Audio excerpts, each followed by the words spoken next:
banyak yang mempertanyakan sebenarnya mengapa Pak Mahfud baru memutuskan untuk mengundurkan diri sekarang.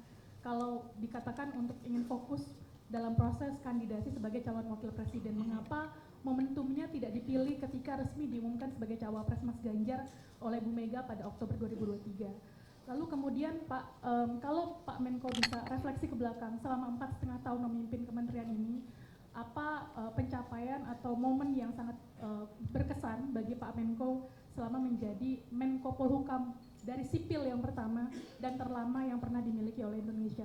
Saya mulai dari yang terakhir ya. Momen selama 4,5 tahun saya menjadi Menko Polhukam. Itu tadi disebut juga oleh Pak Jokowi. Ketika saya jadi Pak, saya bekerja sama selama ini dengan Bapak sangat baik. Bapak sangat mempercayai saya dan saya sangat percaya Bapak bahwa yang saya lakukan itu benar menurut keyakinan Bapak, sehingga kita selama ini bekerja sama dengan baik. Lalu Pak Jokowi bilang, "Iya Pak Mahfud," katanya. Pak Mahfud itu adalah Menko terlama selama saya memerintah, kata Pak Jokowi. Menko Polhukam pertama, Menko Polhukam terlama selama saya memerintah, kata Pak Jokowi. Kenapa itu Pak? Saya terus sebut, iya Pak, betul Pak. Tejo dulu cuma 10 bulan dari Oktober sampai Agustus. Pak Luhut dari Agustus sampai Agustus berikutnya. Setahun lebih sedikit. Lalu Pak Wiranto 3,5 tahun. Nah saya 4,5 tahun lebih, itu pun bukan karena reshuffle. Saya minta berhenti karena ada agenda politik saya. Ya. Jadi memang dulu kan waktu saya diangkat pertama itu oleh Pak Rocky Gerung, wah Mahfud tuh nggak akan bisa jadi Menko. Paling lama 8 bulan saya jamin di reshuffle katanya.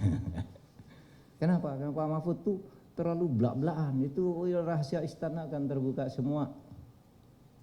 Lewat 8 bulan saya lewat, 1 tahun lewat, 2 tahun lewat, 3 tahun lewat, 4 tahun lewat. Rocky lupa kalau dia pernah mengatakan itu.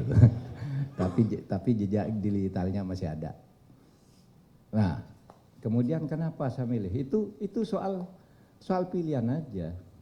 Nanti kalau saya mundur di depan dulu, orang mengatakan, loh kok buru-buru sih, yang lain belum. Maka dulu memang kami bicarakan ketika pertama, saya harus mundur. Itu titik.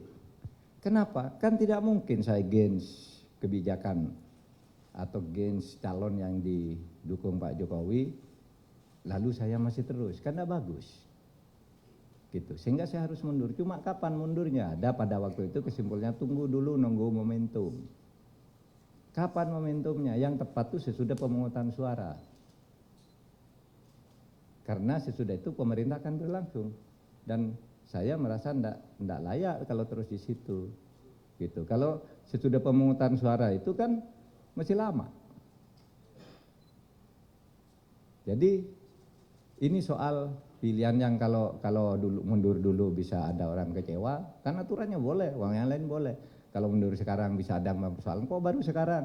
Kalau terus juga pasti ada yang mempersoalkan. Itu biasa dalam politik karena kepala kita itu 270 juta kepala, boleh berpendapat berbeda-beda. Tapi saya sudah menyatakan saya memilih berhenti sekarang. Ini momentum yang harus saya ambil sekarang.